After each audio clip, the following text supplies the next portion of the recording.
Welcome back, everyone, to the GTHub Podcast.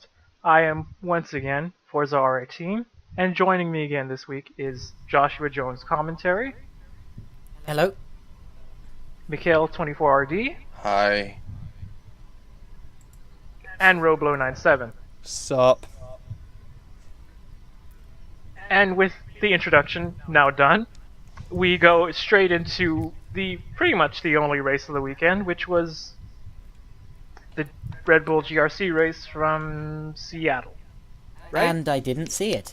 Who Good wants to start about that then? Good thing I did, and I managed to get the YouTube video in, so I'm pretty lucky to do that.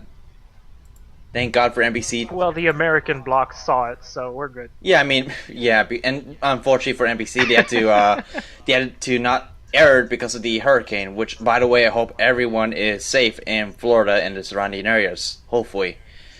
Yeah, that was a pretty bad one. But anyways, in Seattle and Evergreen Speedway, GRC is happening, and right actually before the most important ones, the finals of the two races, we have a pretty big story coming from Heat 3B, where we have contact between a certain championship leader and a certain NASCAR driver, actually a certain NASCAR truck driver, that has caused news I think a few weeks ago or a week ago with the win that he has. You guys know what I'm talking about, right? Rallycross drivers and NASCAR drivers making contact. Something this about doesn't actually sound that Rallycross and- unusual. I'm talking about. Oh, you mean Austin Cindric? Okay, yeah, Yes. I was a bit lost there. For Oh a my second. God. That's what I was gonna say. What NASCAR driver does rallycross? No, because remember We were he, just talking about it before the podcast. So. Shush. Anyway, carry on. But I mean, basically, as we all remember, as us, I think some of us know, Austin Centric actually won that one race. I think it was in Canadian Park, right? I forgot the track of the name. But he actually pushed someone out of the lead just to win, basically. And there's a lot of argument about that. Now, in Rallycross, which, by the way, contact is kind of allowed, unfortunately, he decided to hit on Scott Speed and in Heat 3B. And I think I showed you guys the Twitter video of the accident. He just went straight into his the rear tire of Scott, and he's not very happy about it, obviously, because this might impact his points for the championship, which is very crucial. Because even though we have two drivers in the championship, that doesn't mean that it could be this easy. Well, actually, there's 3 drivers mathematically in contention for that title. But really, it's Before just the Volkswagens that are. Yeah, before that Well, race. still is, I think. I mean, I think the. Steve Arpin? I mean, I don't know. He did DNF. It's either Arpin or it's one of the Hondas that is in third. It's It's Arpin. But still, it's. It's Arpin. Is it Arpin? Okay. Yeah, I could confirm right now. I have I have the stats right here. Okay, so it is. I think it's Tanner Faust now, or is it still Scott Speed? Let me check the championship right now. Before we talk about the races, it's actually going to be. Hold on, my computer's acting weird. Please don't. Okay, there it is. It's Scott Speed. Yes, Scott Speed by at least 30 points. Okay, so almost the same gap as it was coming in then. Yeah, but what happened is that this time around, Tanner Faust won 2 races in Seattle. And it'll be interesting to see what's going to happen with the next race, which will be in, I think, a few more weeks in the Port of LA, which I will be there. So I'm going to be dropping in some live footage from the race. On-site reporter Mikhail on the job. For sure. Yeah, you've got a promotion. And don't worry, I'll probably be talking to Scott Speed and a few others about the whole thing. So you get live. If it's not recorded, it doesn't count. It will be recorded. I will promise you that. Just kidding. You don't need to record it. No, it's okay. I'm just gonna say I'm doing because he actually saw me from last year, so it's all good. So I can just tell him we just basically media. He's gonna treat you differently now with a microphone. Oh shit, he's got a microphone. Don't worry, he's fine. Everything's fine. Everything's great, right? Sure. Yeah. I think Scott Speed would probably view it differently after this weekend's events. I mean, maybe with certain drivers, I think, yeah. I mean, I don't know. It's just that it's just a huge mistake, basically, from Austin Centric. And this is not the first time this happened. Yeah, it was a mistake by him, but it was penalized. Everyone had a fight about it, but he still went on to finish second. He still has a points lead, so it wasn't as bad as it kind of seemed at the moment. I mean, does the heats give you points as well? Like the heats, the semifinals? Every race gives you every race gives you points. Yeah, so if he does lose by, say, a certain amount of points, but... He lost like 4 points, something like that. But really, he has a big lead. So. But what if he ends up choking it at LA and then he ends up losing by that 4 points? Well, then it's a problem, but we don't know. But at this point, he's got a solid lead, so it's kind of like not a big deal really. But then again, that's just my feeling on it. But yeah, we'll see about that. Actually, before we move on, but I actually noticed this in the second race at the I think it was the Seattle race. Guess who decided to DNF? Big time. Anyone? It's actually the 3 Hondas. I don't know, not the same thing as we mentioned for... That's not surprising though, is it? Like, all the Subarus and Hondas usually retire. Well, the Subarus actually got... I think the Subarus are the only ones that podiumed. Chris Atkinson got the first podium for... I mean, not the first podium, but like the first race podium, like 3rd place. And then Patrick Sandell got the second 3rd place. So Subaru did have a pretty decent day. Wait, Sandell got the podium in the second race? Yeah. Oh, I didn't see that. Well, I saw it. I just didn't know he was on the podium. He was right behind Speed he's right behind Faust for like 4 seconds. Oh, okay, that's why I don't see him then. Right, yeah, well, but good on Sandell then. Yeah, but unfortunately for the Hondas, they all DNFs, which leads us to another topic regarding Honda in the Formula 1 division, like not division, but you know what I mean, the series. Yes, the Formula 1 Championship. So from what I've heard, this is about Carlos Sainz actually being confirmed now for to move to Renault. When that will happen is highly debated. Some people say he will move for the Malaysian Grand Prix this year. Other people say that he's going to have to wait until 2018. But whatever happens, he will be driving for Renault by at least 2018. And somehow that seems to set off a chain reaction which leads to McLaren possibly getting Renault engines for next year, rather than the Honda that they've been struggling with so much up until this point. Yes, and as he says that, I hope everyone's got that straight in their head, because I still don't see how this story even remotely lines up any dots and connects any T's. I don't understand this story at all. So from what I've gathered, other than Carlos Sainz Jr. going to Renault, that is the only thing I understand. Because I still don't understand how moving a Toro Rosso driver to a Renault allows Renault to give a power unit to McLaren, who then drops Honda, who then maybe supplies Toro Rosso. This makes no sense at all. It's weird, basically. Like, it's like one of those things where it comes out of nowhere, and you're... Also, this story has also not been confirmed by anyone else outside of one outlet. So I'm just gonna take that one lightly. I don't necessarily know about the McLaren and Honda thing, but I have not seen this reported anywhere else outside of one news outlet. Just so it's kind of just like, is any of this actually true? I was going to say, actually, that Wikipedia did have Carlos Sainz down for Renault for next year, but actually that seems to have been removed now. So that's what I mean. Whether that was a mistake or not, I'm not entirely sure, because there hasn't seemed to be much news about it outside of one certain news publisher, as you've said, but it does seem to be quite a big talking point, which does give you the impression that there's some truth behind it. Yeah. Well, yes, but you would think it would be confirmed by multiple outlets if it was true. But no one has seen it elsewhere besides that one place. And there is a bit of a conspiracy theory here as well, because said... No, conspiracy theory in F1, shocker. I know. And that is that the news outlet in question may have something to do with the gentleman who runs the McLaren Formula 1 team these days. No, you don't think it has anything to do with the one Mr. Brown running both said McLaren and a news outlet, maybe? Brown? I run it. Not Brian, Brown. What a I'm shocker. not Brian either.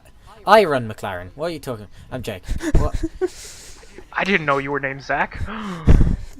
Yeah, Joshua Jones is only kind of like an online handle. It's merely a ploy, I knew it. Well, it's just an online everyone has online handles these days. I mean, Nonsense, Forza, I don't know what you're talking about. That's my full name. Forza, R18 is Roblox. merely my surname. I'm just Joshua Jones. I'm actually Zach Brown. I'm in charge of... actually, my surname isn't Brown, as it was. Whatever, I'm in charge of McLaren. No, I'm not. Carry Your on. joke has just ruined just everything. It is. Carry It's on. just gone completely and utterly wrong. You failed at It that was joke supposed- completely. It's absolutely It was supposed rubbish. to be It's a really quick and rubbish. irritating sentence, and no. Anyway, moving on. Going Yes. back to Rob's point. Who was saying what? Yeah, Sorry. because no worries. It's another quite interesting thing is that there is every chance that, to quote the article in question, it says here, and I quote, "High-level sources have confirmed that Sainz's deal has been agreed as part of a sweetener for Renault to end its Toro Rosso contract early," which does kind of make one wonder as to whether or not this is some desperate bid by McLaren to try and get Fernando to, actually stay at the team. Well, a Renault power unit seems highly unlikely. They complain and moan about Honda being underpowered. You see how much Red Bull complains, even though I don't think there's much to complain about when it comes to the Renault power unit. If Renault gave McLaren a power unit, it'd be like 2013 and 14 all over again with Red Bull, and how they constantly complain about how, everything's underpowered, and everything's broken, and oh, woe is me. Even though it was perfectly fine. I don't see why they would get a Renault power unit. By the way, I do want to Well, point... it's Okay, better sorry. than a Honda. Sorry, you were saying something? I do want to point out that Red Bull having bad luck, it's just only one driver, strangely enough. I think it's on Max, basically. Max Verstappen. Yeah. Meanwhile, Daniel Ricciardo's Well, doing... I didn't mean like this year. I just meant how historically Red Bull's relationship with Renault has gone. Where they went, oh yay, we won 4 championships back to back, and then as soon as they had troubles, they went, oh, it's not our fault. It's Renault's fault. They built a terrible engine and it keeps failing. So, backstab, basically. Nothing to do with us. Well, to be honest, a lot of these errors do seem to be engine failures. Some of them don't. For example, in Bahrain this year, Max Verstappen had a brake failure. That was Well, no, certainly- I mean this year, yeah, they have legitimate gripes about engine troubles, but I just meant in the past, their relationship hasn't been the best because they constantly have a war of words, and they say, "Oh, we've fallen out and we don't like each other," and then the next week they're like, "Oh, everything's fine, nothing to see here." Yeah, I definitely noticed that when, for example, Renault was actually in talks with Red Bull as to whether they would keep supplying their engines, and I was thinking, why aren't Renault just?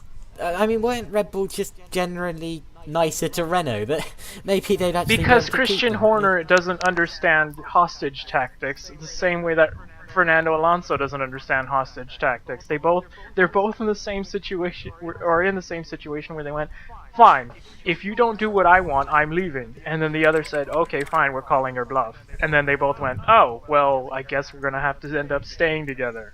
Which is why Renault isn't a Renault on the Red Bull, it's a Tag Heuer, even though Tag Heuer doesn't make engines. Yes, absolutely. Because true. they're contractually obligated to not mention it's a Renault. I must say that Red Bull have definitely had issues with the Renault engine in the past, but you do wonder how much that is actually down to Renault, because none of the other Renault teams actually seem to be affected by this at all. And even in Red Bull, it's always appeared to actually only be one driver affected. Even back in 2014, for example, it only seemed to happen to one driver. I think that driver did actually switch as the season went on, but it was only one driver at a time having the issues. and they were only a Red Bull driver. So I mean, you wonder how much of it was Renault and how much of it was Red Bull. It's hard to tell. That once again proves my point. Renault engines are solid. It just happens to be the Red Bull packaging, Well, i.e. Adrian Newey's cars that have no room for heat whatsoever. yeah. Yeah, an engine failure is an engine failure, though. I mean, So Yes, well, it's not helped by teeny tiny packaging that isn't exactly mechanically sympathetic, is it? True, but Red Bull. I mean, Newey knows how to design a car. Well, he's an it's- aerodynamicist. He's not an engineer. God forbid True, you it- put a hole in one of his designs for engine cooling. It's hard to it's hard to tell. Anyway, who was going to say what? oh, then? sorry, I was just gonna say. Oh, sorry, were you gonna say, Mikhail? So basically, I think karma for not only for McLaren but maybe for Red Bull, I guess. Based on what we're talking about, I guess, like maybe there's you complain too much and you get stuck with the same thing. Basically, what I was making a point was what Rob was saying was that maybe this was a ploy that McLaren's trying to lure Fernando into staying, but Alonso isn't going anywhere because no one else will have him. Because he's thrown too many temper tantrums, so he's going to be at McLaren if he stays in F1. Lol. Yeah, to be honest, I don't see why, because Fernando Alonso is still obviously one of the quickest drivers on the grid, and if I was Nobody wants to deal with his drama as a teammate. Mercedes isn't going to have him That be is a true. second driver to Hamilton because Fernando wasn't going to be the number one driver at Mercedes. Ferrari already dealt with Fernando and know how he is. They weren't going to have him again. That's why they re-signed Vettel for 3 years? It was a multiple-year deal. And Raikkonen's only there probably again for another year until they can get Leclerc to be the second driver or someone else. And Renault is a possibility, but why the hell would they take him again? I don't know. Like, No, literally, I he think gets Williams himself should in take these him. situations where Renault is literally the only outcome other than the team he's currently with. Yeah, that does seem to be the case. I think Williams should take him, because if you think about it, you have two I drivers. don't see that happening. either. No. I don't see it happening. I don't see it happening. I'll point that straight out. But I think that they should, because they have, they do have a driver coming towards the end of his career. And can you actually honestly think of a younger driver who is going to step up to Williams? I think it's one of the most unpredictable seats in the sport. They're in the odd situation they can't have a young driver go to Williams. Exactly. Because so who's Martini contractually needs a driver who's at least 25. Next? Yeah. So, And there therefore, are no older drivers in F1. So when maybe. Felipe Massa retires, he'll be in a very weird situation, or Williams will be in a very weird situation where they don't actually have a second driver. So if they take Alonso now while he's free, they have a very quick driver who's going to be the number one driver in the team, and then they don't have to worry about faffing about with young drivers. But he complains. It's not the exactly. It's not the strangest outcome, and it'd probably be a good enough outcome for everyone. But because this is common sense, it's not going to happen. Well, yeah. Because common sense rarely happens in racing. I suppose I'm just thinking fantasy though, because I think Alonso could actually be quite I think there's a competitive big in Williams. stumbling block, and that's the fact that Alonso is a lot of money. He is. Quite a hell of a lot of money. Exactly. He And is even if rich. he waives like half of his fee, then I still think he might be too expensive for a midfield team. Yeah. I mean, the whole Red Bull Renault thing actually does bring back some memories to what happened in 2000 between Prost and Peugeot. When Prost was saying, oh, chassis okay, the engine's the problem, and Peugeot was saying, no, it's the other way around. To the point where Peugeot actually publicly gave out their official power figure as 792 horsepower. To prove that, yeah, look, our engine's competitive, although having said that, the engine did have two settings, blowing up or seemingly on the verge of blowing up. Ah, yes, the 2000s, where there were two settings, qualifying and racing. Yep. Good times. And those were racing well or not racing so well. Yes. Still not as good as the old BMW engines, where they literally had spare qualifying engines that were like 1,000 horsepower, and then when those blew up, they put in the race engines, which weren't 1,000 horsepower. To be honest, McLaren should be happy that they're not living in the 1980s, because back then you'd have some. Actually, they would be quite happy in the 1980s because that's when they were winning. Well, Quite no, a like lot. with this Particularly type with of Hondas. with this type of engine, you know what I mean? Because back then it was the era where there were actually some teams whose engines were incapable of finishing a race, almost scientifically. Brabham and Renault, seemingly, what with the four-cylinder BMW, from what I can remember watching in the 1984 and 1986 season reviews. Yeah, well, Something they like won that, the championship in '85, so in '85 it was working okay. It worked for 1 year. Yay! I mean, at least it works for 1 year. It's better than 0 years. Absolutely. One is better than nothing, but still not very good. It's still good though. I mean, considering Formula One's history, it's still good. One championship is not very good in the history of an engine. In my opinion, it is. I mean, Actually, yeah, if you win a championship, you're doing well. You have a point. Well, See? it depends how long your program has been running. If Renault wins one championship and then doesn't win for 15 other years, it's not a very good track record. You know that other teams did not win the championship at all, so. Well, yeah, but then those are hardly teams that actually won anything, so they're not really worth mentioning. Manor. Well, yes, Well, Manor only scored they- 3 points. So. but they were up against it the entire time, having basically got into the sport when there was a cost cap on the table, and then all of a sudden the cost cap was taken away. It's stupid. It's because the cost cap in that area was never going to work, and everyone knew it wasn't going to work, but the people who bought into it were stupidly believed that, oh, everyone's going to abide by cost caps in F1. Then, no, they deserve to fail. It's harsh, but that's what was going to happen from the beginning. Forza being 'Cause savage. no one was going to... Holy hell. What? No one was going to spend less money. Like, literally, that was the whole point. That's the whole point of F1, is that everyone who has money spends the money because they have the money. If you have money to spend, you're going to spend it. You're not going to save it. That's entirely true. Good point. That's the whole point of having a top tier. If you have... Red Bull has more money than Ferrari has money. And Mercedes has more money than the next guy has money. And they have an R&D department that has, like, thousands of people in it. And they're going to use that money to be at the front. Because that's what they do. That's the whole point of them. This whole thing... That's what. That's also the whole point of the cost cap. To The not cost exactly cap was never going to work because no one wants to have a cost cap. That's entirely true, but that was. Yeah. That's why the whole point of these things where they had Manor come in and they had USF1, which was never going to happen. No. And the other one, I can't even remember who they were because they were so awful.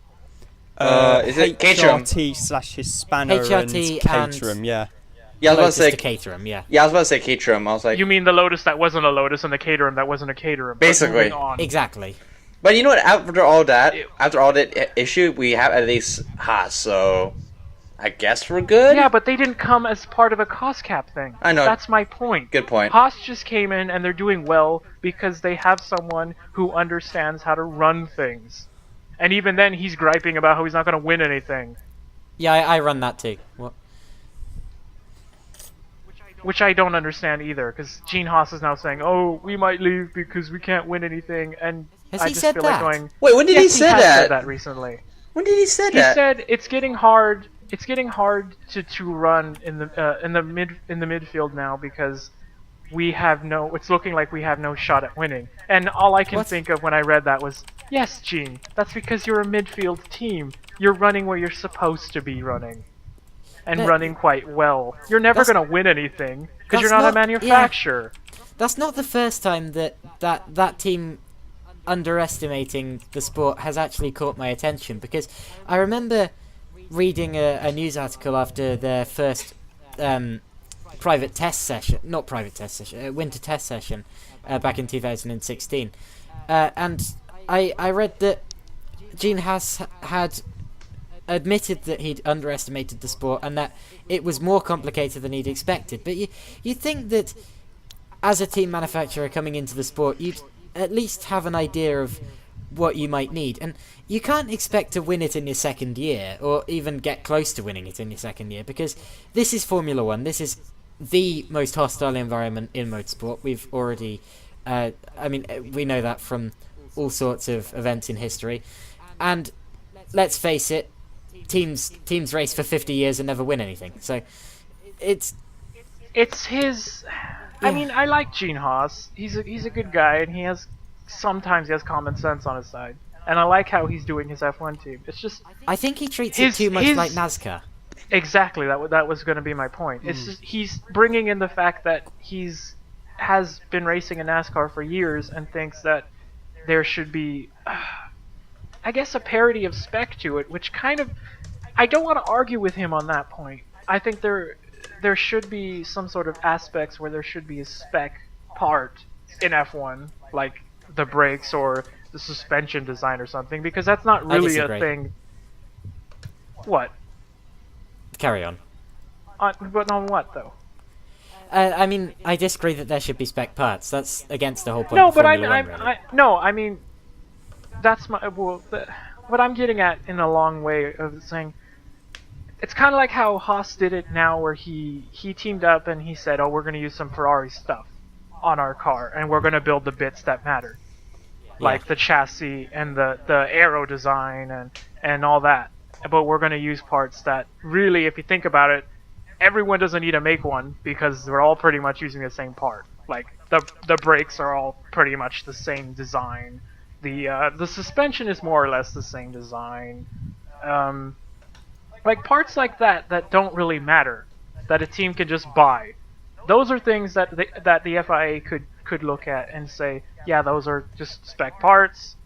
Nobody needs to design them. Wouldn't make any difference, would it? It's just expensive. No, but it would save teams money and where it actually matters. Instead of having in-season test bans that are pointless and serve no point, and everyone's just going to spend the money they didn't use on testing on wind tunnel development, why don't they actually put that money towards actually testing people? That way people can actually drive things, unlike sitting around in the back of garages.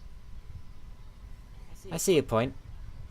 Like, I see his point, but at the same time, he frustrates me because I want to actually support him all the way, but he says stupid things and then he frustrates me.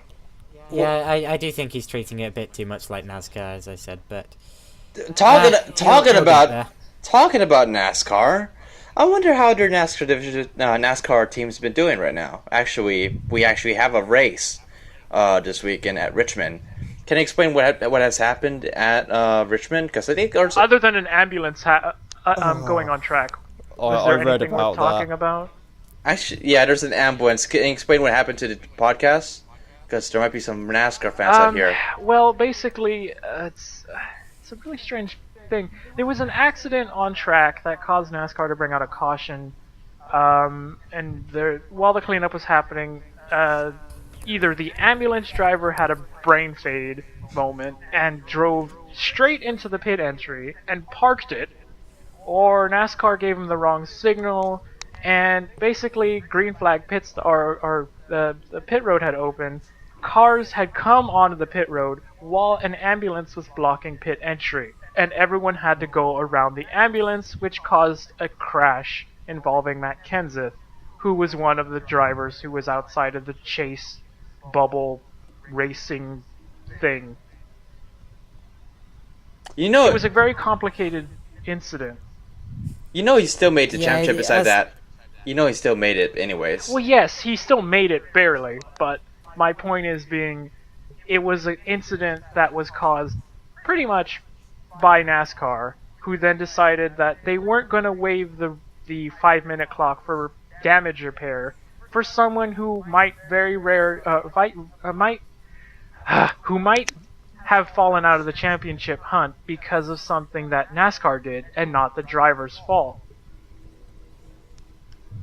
Yeah, it sounds to me just like everyone there was a big miscommunication, and quite a few people did things they shouldn't have done by accident. It was a strange accident that it A was lot of miscommunication that luckily everyone missed the ambulance and no one got hurt running into the ambulance was one thing. But then the thing that didn't make any sense to me was that NASCAR didn't waive their repair rule for something that clearly was not the fault of the driver or a typical incident. And this is I've been in situations like that before. It's so irritating when the organizers forget something like that. And this is the third year, too, that this happened in Richmond. Yeah, it's also not the first time it happened at Richmond. There was another incident, I think, in May with the ambulance in a different part of the track, but still blocking pit road. And then there was a safety truck, I think, in the fall race of last year, where someone actually ran into the safety truck because they couldn't see it because it had parked on the corner entry to pit lane. And that would be the number 95 of Michael McDowell. Whole rear end is destroyed. And he totally ripped the rear of his car off. It's gone. But anyways, coming into the current race, not a lot of things have happened. There's only one big thing that's happened at the end, and it's that Martin Truex Jr., the number 78 driver, had a flat tire, and despite that, he still won the regular season championship. So it doesn't. It wasn't a flat. I don't know. He just started. I think he didn't have a flat. He had the wreck was caused by Denny Hamlin bottoming out on the splitter. Oh yes, I remember that. Yeah, sorry about that. I kind of into the 78. I think I may have done a ambush driver brain fade then.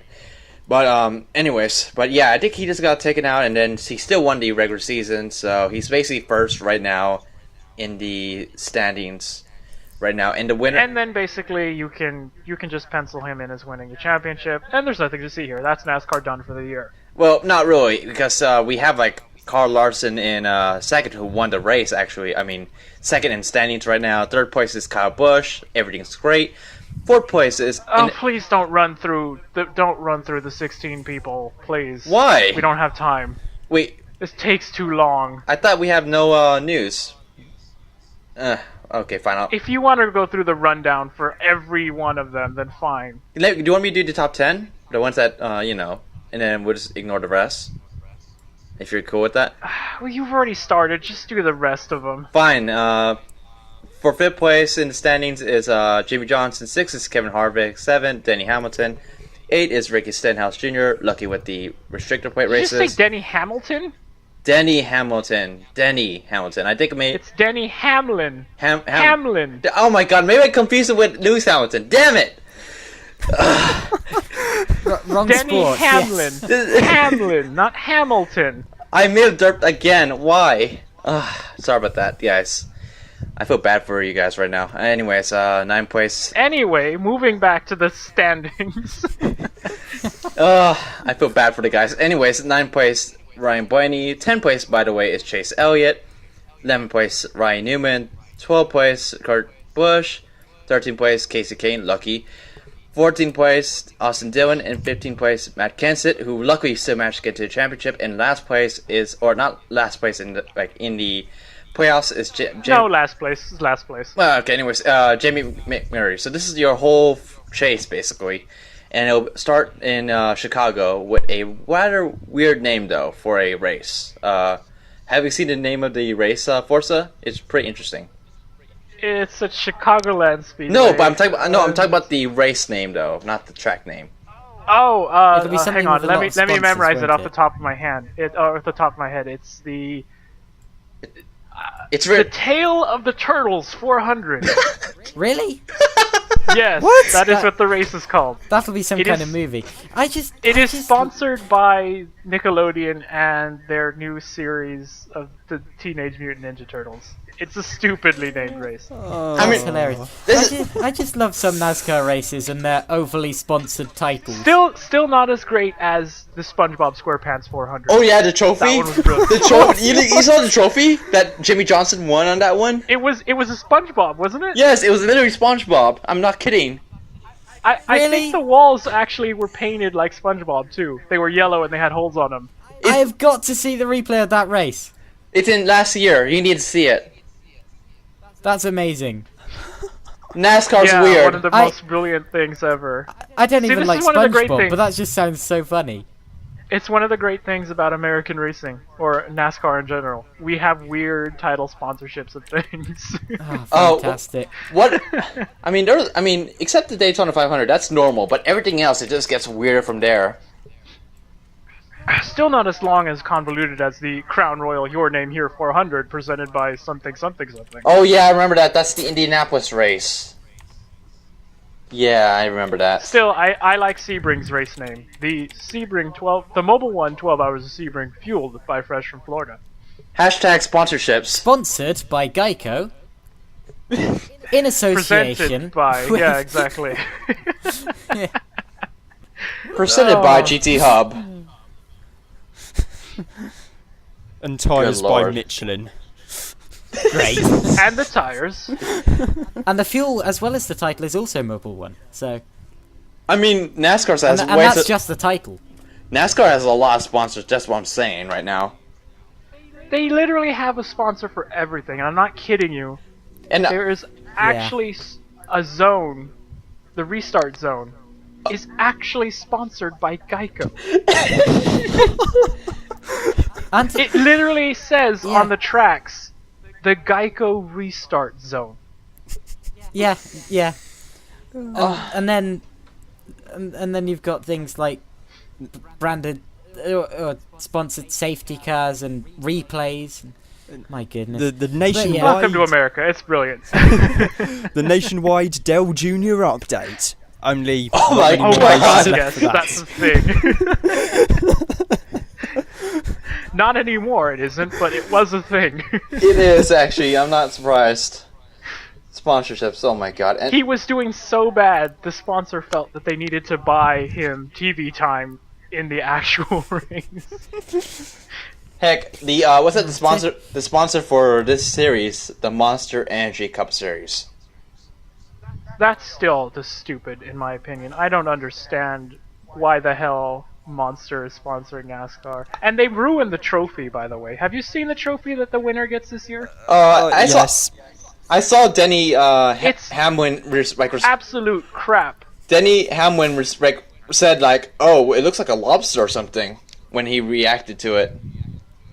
Because The trophy is dumb. It's like, it's made by a company who I think makes yearbooks and stuff for high schools. It's made by a company called Jostens. If you haven't seen it, oh it's the yes, stupidest I stuff ever. remember that. Yes, they made the high school rings and everything. Yeah, they make high school rings and yearbooks and stuff, and those are the people who make the NASCAR Why are trophy they making it? for the champion this year. I don't know why. It doesn't make any sense, and it makes perfect sense because in the press release for the trophy, they said specifically how much Monster the cup could hold. Oh my god. I kid you not. That was actually in the press release for the trophy. Well, wouldn't that just be how much of any liquid it could hold? No, Josh. Specifically, how much Monster Energy it could hold. Yes. You know, right. you could get like a heart attack with that thing. Like, god damn. Like, It's besides the point. They need to cram every sponsor in as much as possible. Oh, I've just seen it. You know what it reminds me of? It What? reminds me of a bacteria cell from my biology textbook. oh my god. You know, with But you know all what, the DNA swirling around inside it. Yeah. Do you know what this? It's I think apparently this is one supposed of. to have all the tracks on the outside of it, but it doesn't look as elegant, as glamorous as the Sprint Cup did, which was made It's by a cl- Tiffany's. So you All know, the tracks on the outside. Why don't you just put a big ring round it? There you go, done. it's What? still quite sad though, because the regular season champion got literally a plate as his reward for winning the regular season. Nice. You can use that for your following tea and crumpets. Nice. It was literally a plate with some tracks around it. It was the saddest thing I've ever seen. and Truex was not even At smiling. least in Super GT they win wood. I mean, No. come on. No one wasn't even smiling in that picture with Truex. Holy crap! They even make No, memes. it was absolutely funny. It was the best thing ever. Like, here's your plate, and he's like, gee, I did all this work for this plate. It's g- his crew chief, like his whole crew chief was like taking a poop or whatever. No one was happy. No one was happy in that picture. They were just like, "Oh, we won a plate. Ooh." You know what? Looks like some. Sorry. Anyways, keep Go going. on. Keep going because I'm going to be saying something it- different regarding NASCAR.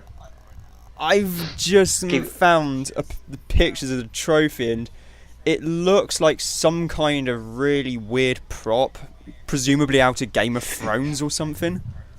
Doesn't it look very much like a bacteria cell from your biology textbook? I Oh didn't my do biology God. at secondary school. I done not GCSE, BTEC Science. Okay. But yeah, it does kind of resemble that. Yes. Also, I do not. It's a strange thing. I don't. And also, I want to point out that Monster Energy NASCAR Cup, they basically copied GRC, basically. Full circle, anyone? How did they copy GRC? Oh, who just left? Oh, okay. Well, he Yeah. had a point and then he left. All right. How did they copy anyway, GSE? Oh no, I didn't think of this answer. I'm off. I'm back. Hey. Okay. All right then. What was the point? I think my thing got cut out when I said it's all like a full circle on this podcast. That's why I Yeah, said but what were you gonna say? it's basically a full circle. I was basically saying Monster Energy NASCAR Cup. It basically was a full circle of copying GRC. So Yes, but how? because Monster Energy drink sponsorships. Anyone? Oh, but Red Bull sponsors a ton of stuff, and so does Monster Energy. I know, but everyone's okay. Fine, everyone's just copying each other. But I NASCAR. just think it's funny that NASCAR went from the NASCAR Sprint Cup. When you hear it, you go, that's logical. Nice. Sounds snappy. NSCS is its abbreviation. To literally getting Monster Energy to be the title name. To where it's the Monster Energy NASCAR Cup Series. Which makes no sense as a name. Can you imagine if Formula One did that? They would not do that. They would never What, do that. Formula One powered by EcoBoost TM sanctioned by the FIA. Jesus Christ. Well, it is already the FIA, the FIA Formula One Championship, but I know what you're referencing.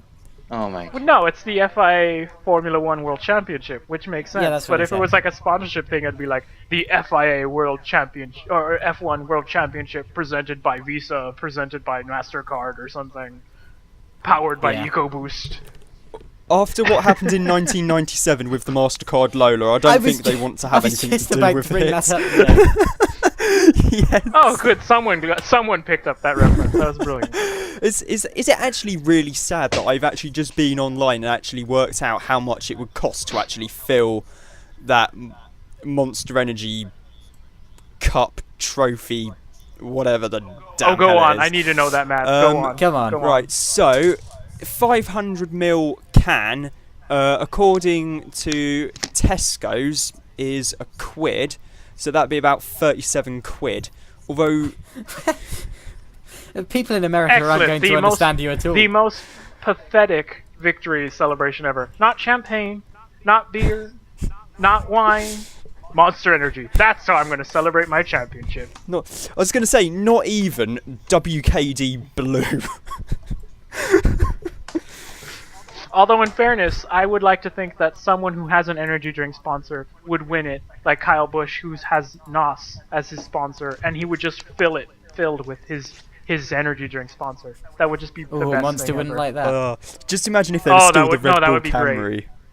Exactly, no. If it was a Red Bull athlete and it just went, I won the Monster Cup. Yeah, Red Bull. It's weird. It's just weird. That would be quite funny, actually. Actually, do you want to move on for one more topic? Because we're just staying on this.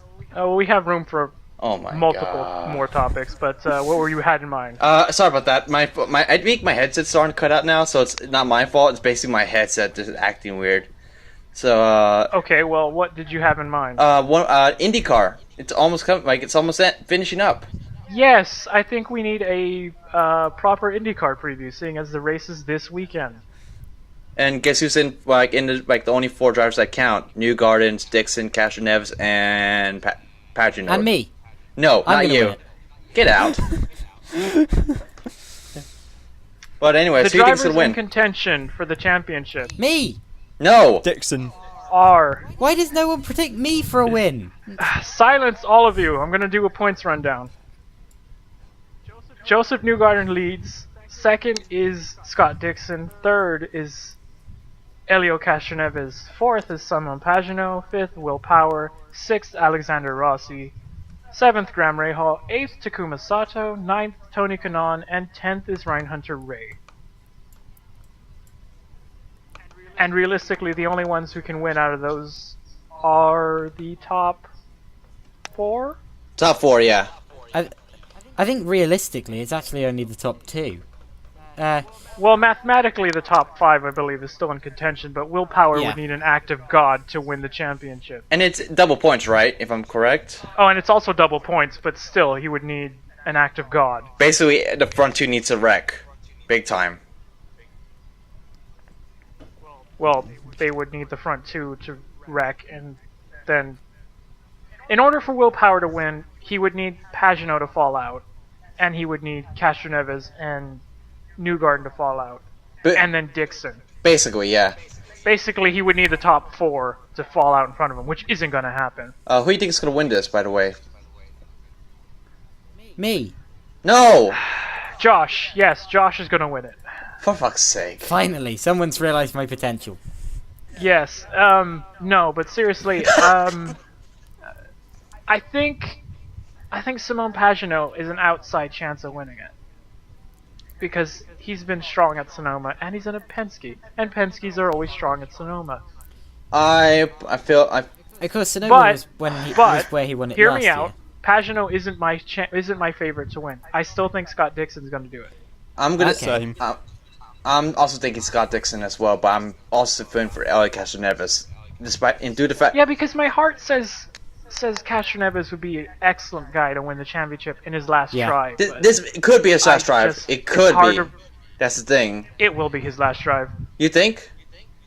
Well then, Uh, you have. Well, like I mentioned before, he's more or less going to be sports car driving an Acura for Penske next year. That'd be interesting, but No one wants to say it, but it's probably going to happen. And if he doesn't stay with Penske to do sports cars, I don't see where he goes with IndyCar, other than to do the 500 again, the Indy 500, that is.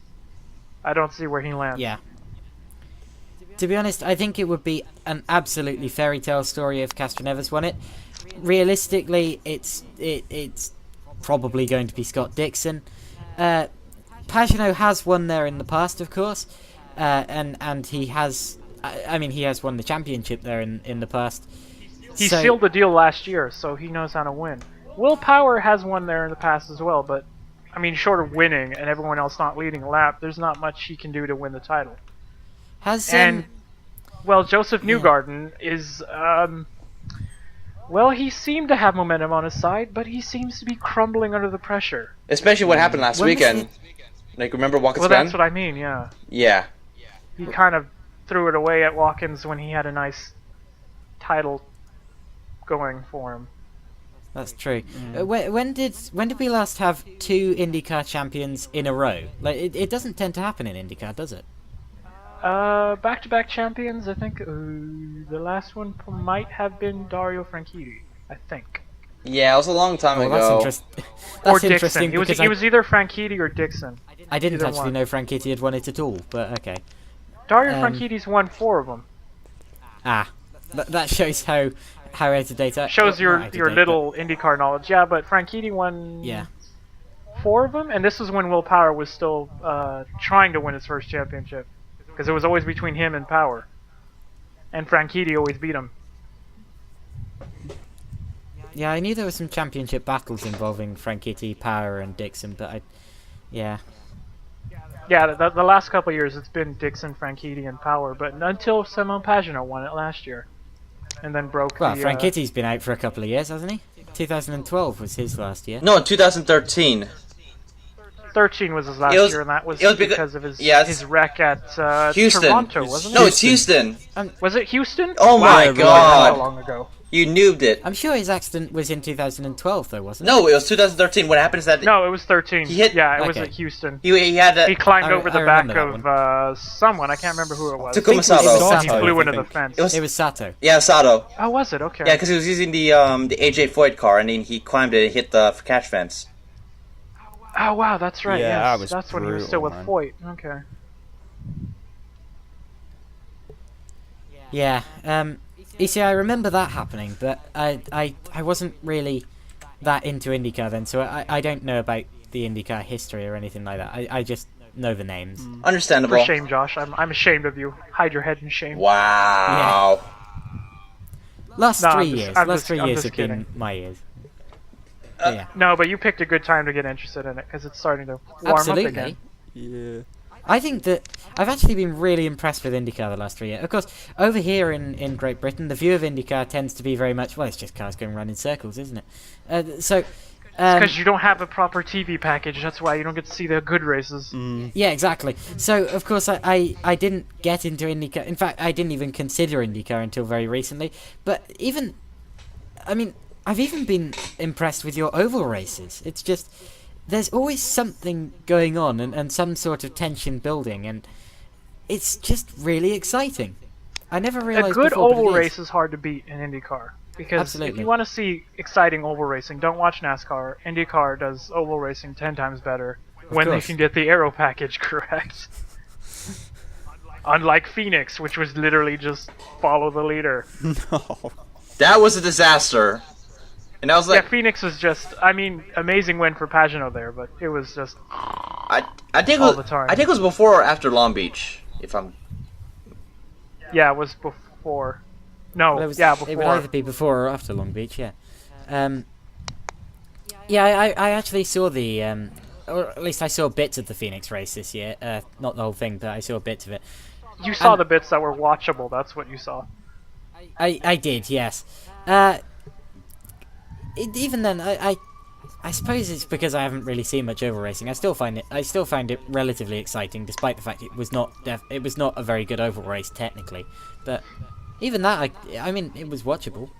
Oh no, Gateway was amazing. It is. Amazing I race. agree. An amazing crowd too. It was nice to see a full oval again. That Don't crowd. Besides Indianapolis, Just- that crowd was amazing. just don't mention that at the beginning of the race though. Yes. Sorry. Just don't mention it. Yeah, no, I mean the beginning of the race. That's what I meant before I cut out. But yeah, it was the beginning of the race where they have that. Well, take out the weird Kanon incident and power crash, but Gateway was an amazing oval race and showed how you run an oval properly. Yeah. And having a crowd, it's just Yeah. an amazing thing. But yeah, looking forward for September. The last. It's actually this week, right? This weekend. September. I just told you it's this weekend. Why am I derping? I think the problem is because I'm sweating so hard because it's literally hot as hell in California right now, and I'm wearing like heavy Well, clothes. turn a fan on. I don't know what to tell you. No, I don't want to borrow. Yeah. I don't want to use the fan to borrow the. I have the opposite problem in my part of California. It's a thunderstorm and it's raining. To be honest, there was a relatively big thunderstorm here in Britain earlier. Well, what else is new? It's always raining where you are. Not usually thundering though. It's normally a different kind of drizzle. It doesn't normally rain Oh, hard here. It's- never mind. I forgot. Don't discuss rain with people who live in the UK. It's just a Oh, pointless argument, you- and it'll be here for hours. Yeah. It was- Going, you We- don't we're the understand the experts on it." differences in moisture. It's they're levels. Well, interestingly, I did discover the difference between No, mist and no, fog the no, other no, day. no, It's all to do with no, the size no, of the no, water. no, we're It's moving time on. to We stop. don't have time. It's time to stop. We don't have time. Moving on. There's So I guess a we're- WEC race this weekend. Yes, we're gonna cover the WC race and not your interesting knowledge on rain. God, just about managed to sort that out. Blimey. Thank you, Rob. Any time you need me. Yeah. Yes, so you It's were quite going funny, to say actually. the WC race. Shut up, Josh.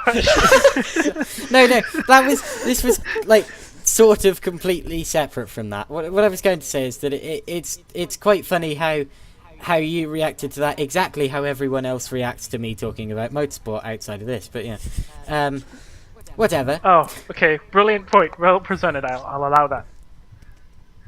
But going back to Rob, the WEC is this weekend in Austin.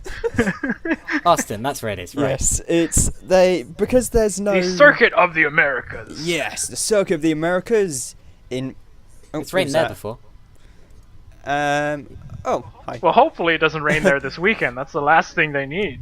More Absolutely. rain. Yeah, I mean, and there has been some quite interesting driver news this morning, actually. Yes, bring him up to speed about that, because I'm not sure what it was. Toyota have shuffled their driver lineup with Stefan Sarazan getting back behind the wheel, but this time in the number 8 car, which means he will have actually driven all 3 cars this season. And the reason for this is because Anthony Davidson is not making the trip to Austin for, and I quote, personal reasons. So Sarazan will be alongside Sebastian Buemi and Nakajima-san in the number 8. To quote the article on Racer.com, Anthony will not be with us this weekend, but he has our full support and we look forward to seeing him behind the wheel again, said team president Hisatake Murata-san.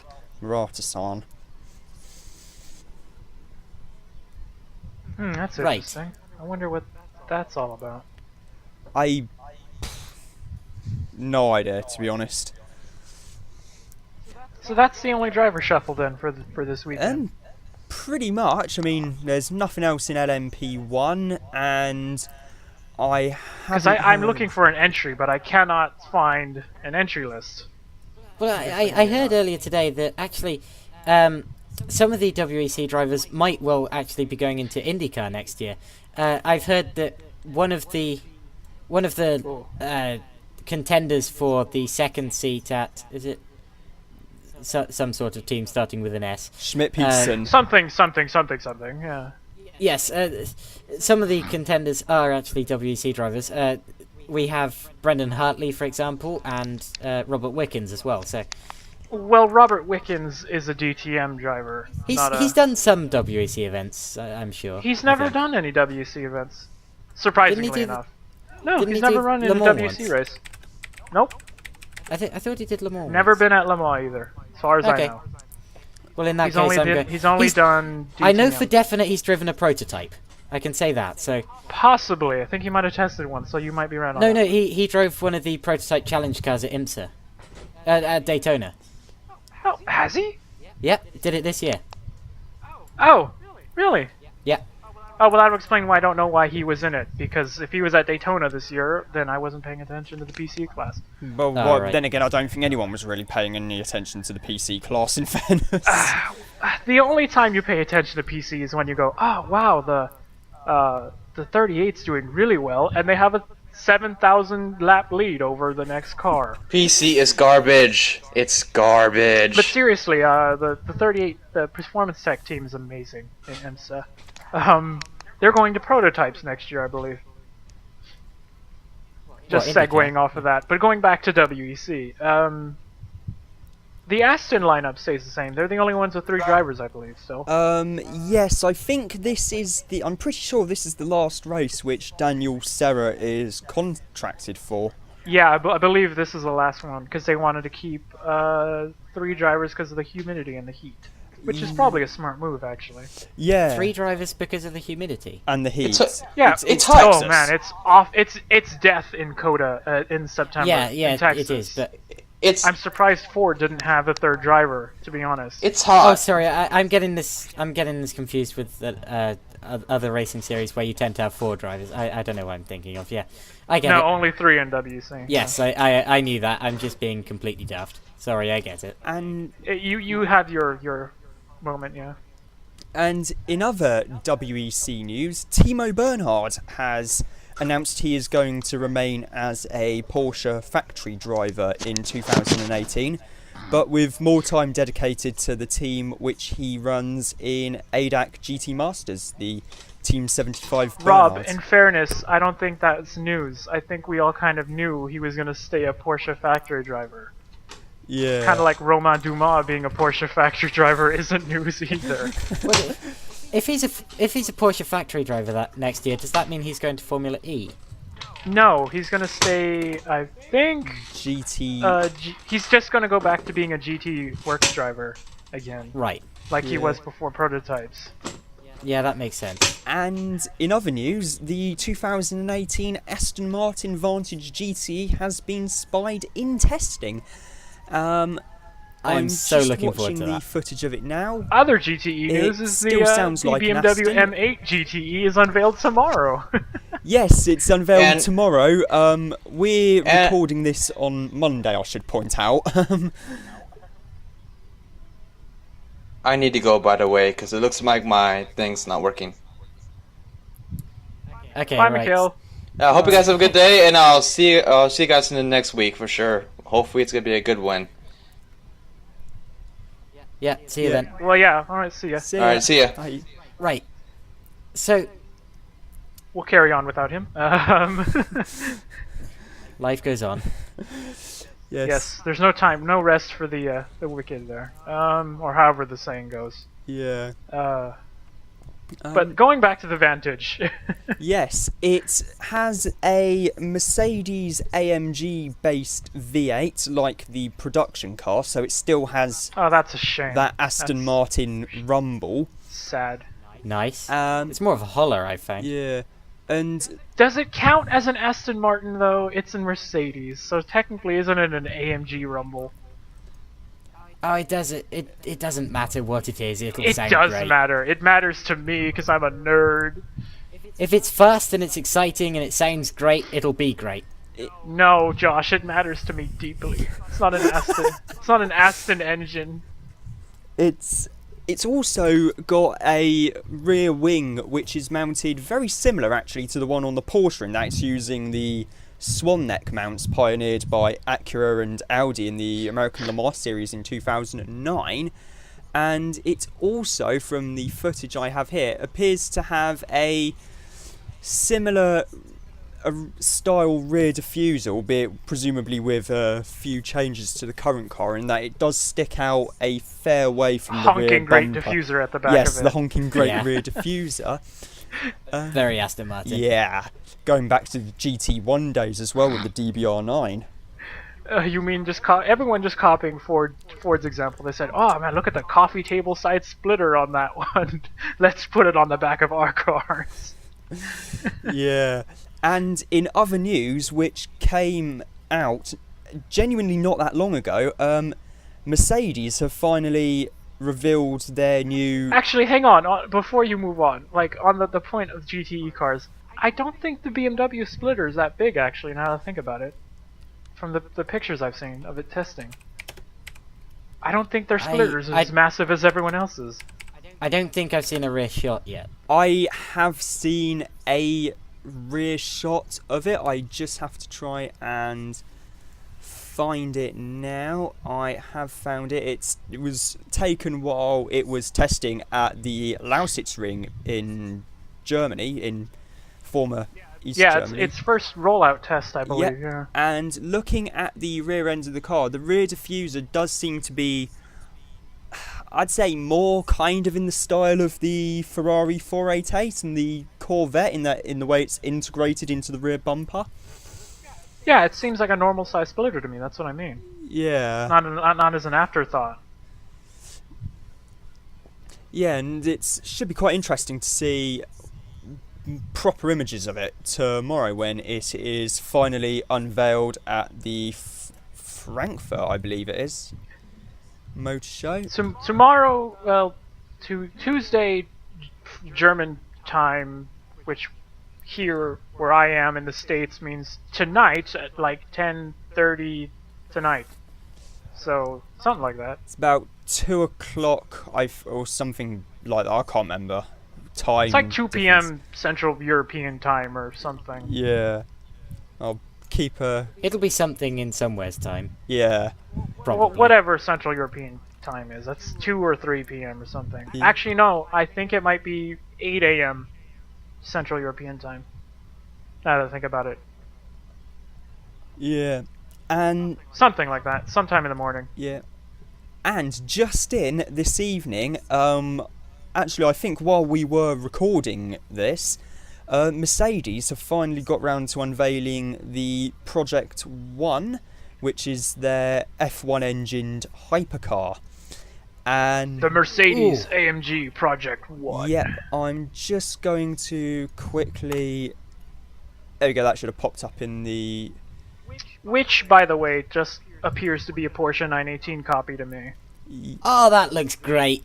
And I think it looks a bit like the what's it called? The Lincoln, whatever it's called. Not The Continental. Lincoln, whatever it's called. You know, that kind of electric. I swear, if you thingy. say a Lincoln Continental, I'm gonna hit you. It's not the Lincoln Continental. I don't even think it's a Lincoln. It just sounds a bit like a Lincoln. Then why did you say Lincoln? I don't know. yeah, it's gonna have... Josh, you just disappoint me on so many levels. I can't remember what the car's called. It's something vicious sounding. Something It very sounds like vicious sounding. something, but I grabbed Lincoln out of the top of my head because Yeah. I don't know why. Well, I think it's something starting with an L. Oh, I just had the name in the top of my head, and then promptly forgot it again. I don't know. Of all names to go for sports cars, you grab the one that has never made a sports car ever. But In Lincoln. it looks good. Put it that way. No Lincoln has ever looked good ever. No, I not still- Lincoln. No. This car I'm looks good. just- This car looks good, not the Lincoln. What? It also looks incredibly expensive as well. The price tag, which... Well, it doesn't matter. You don't need one because you can't afford one, and they're all sold out. Okay, yeah, what's the price tag? is $2,723,288.75. Oh, dollars. Yes, Oh, I US thought that was dollars. going to be pounds. The If that proper was price pounds, is that in would be dollars, ridiculous. Josh. Come on. We all know this. Nobody language is does called pounds. English for a reason. Nobody does pounds sterling anymore. God.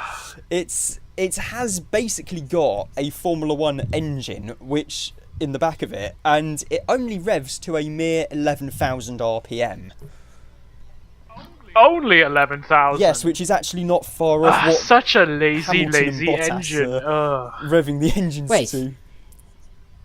Do you mean 11,000 or 1100? 11,000. No, it's 11,000 is the rev range because it's the So- F1 unit. Yeah, it is literally a very As lightly in- detuned F1 engine. For those that do not know, the Project 1 is literally Mercedes AMG's F1.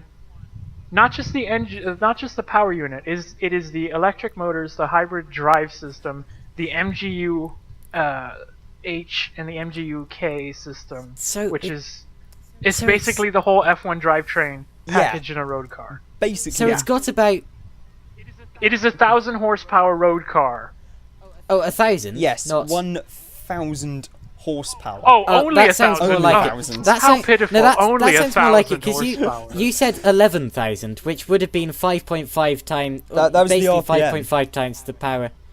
Oh, I'm I sorry thought, you were expecting thought you said Bugatti horsepower. Chiron numbers here, but no, it's 11. No, because It's if it had been 11. Now I'm doing 11,000 what you're horsepower, doing. it would- It's 1,000 yeah. horsepower, but the key thing is, it's super light.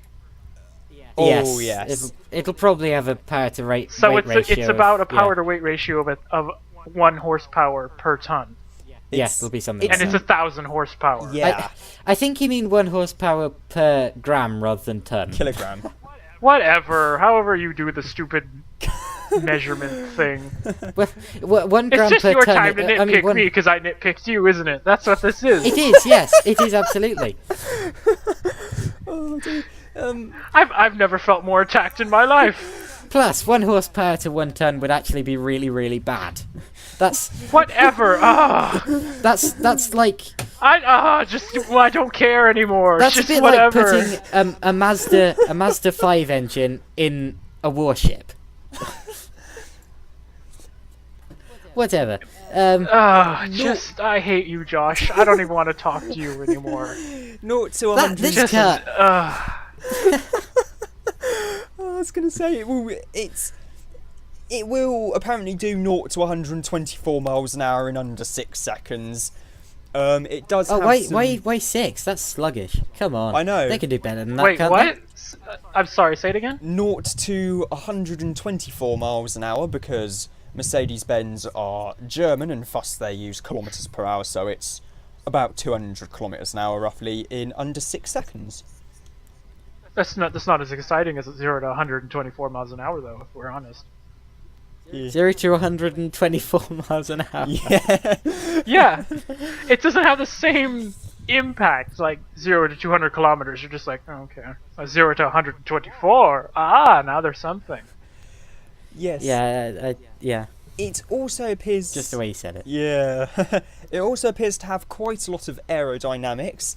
A rather Well, yeah. F1 Appears to have quite a bit of aerodynamics. They're just cosmetic. Understatement of the century. Yeah. It also has an F1-inspired steering Gee, wheel. this car has a wing on it. It appears to have some sort of aerodynamics on it. Yeah, it's also got an F1-inspired... Well, I've seen all sorts. Yeah. I've seen all sorts of wings that do nothing. But Yeah. anyway, carry on. So, It was a joke, Josh. Let it go. I'm British. I can't take jokes. it's also got an F1-inspired... You literally invented jokes. Oh dear, this is brilliant. It's got an F1 Sorry, inspired... you can speak sometime this year. Yeah. It's also got an F1 inspired steering wheel, seating position, in the way the seats are angled, and it also appears to have, unlike your Mercedes Formula 1 car, somewhere to put An your F1 iPhone.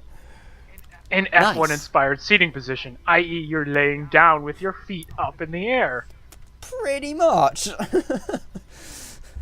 Oh no, I'm sure Robert Kubica invented The most somewhere to put your uncomfortable iPhone seating a while position ago. known to man, but let's put that in a road car, i.e., the Aston Martin. Oh yeah, I forgot Oh, no, about the I Valkyrie actually- as well.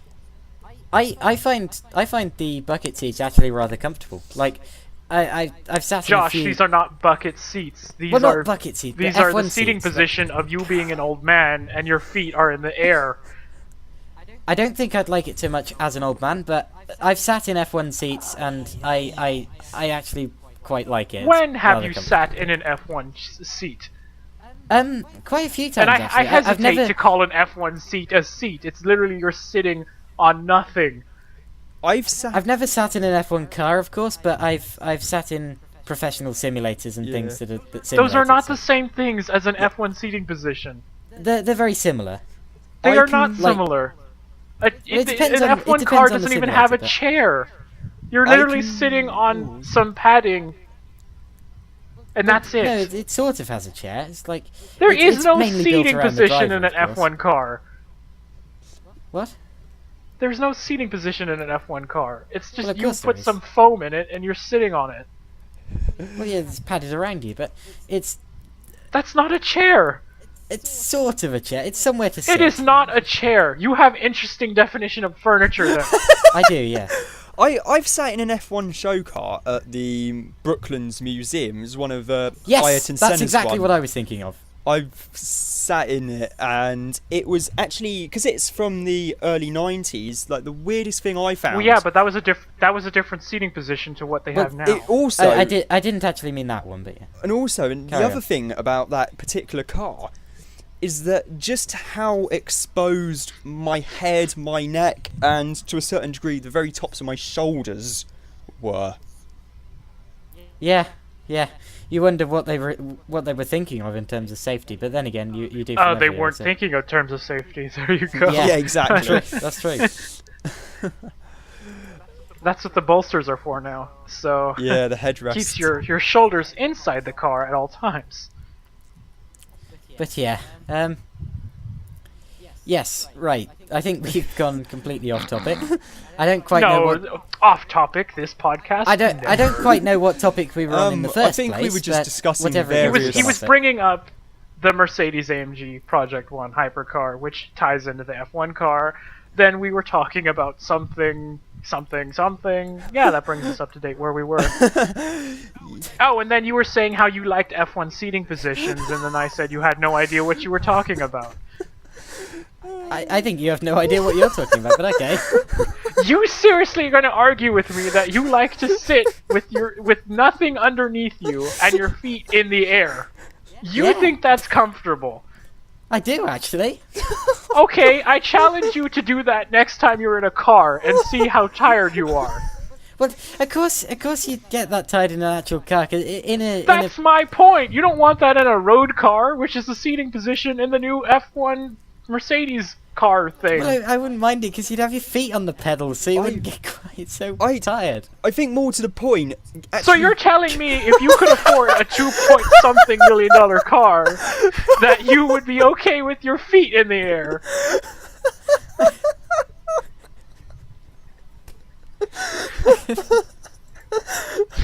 God, this is brilliant. I enjoyed the Goodwood Revival at the weekend. Josh avoiding the subject masterfully there. Saw every race of that, in fact. It's always a very good weekend, of course. Lord I Marks didn't knows how to catch put on any a of show. it other than the pedal cars. Actually, to be Ah, honest. the pedal cars. Oh, what? They run pedal no. cars. You have to give it its official title, Oh, the God. Setrington Cup. Oh, I'm so sorry. I forgot to put in the poshness of the title. The poshness of the ties and the fact You it's can on do in it now. Hold on.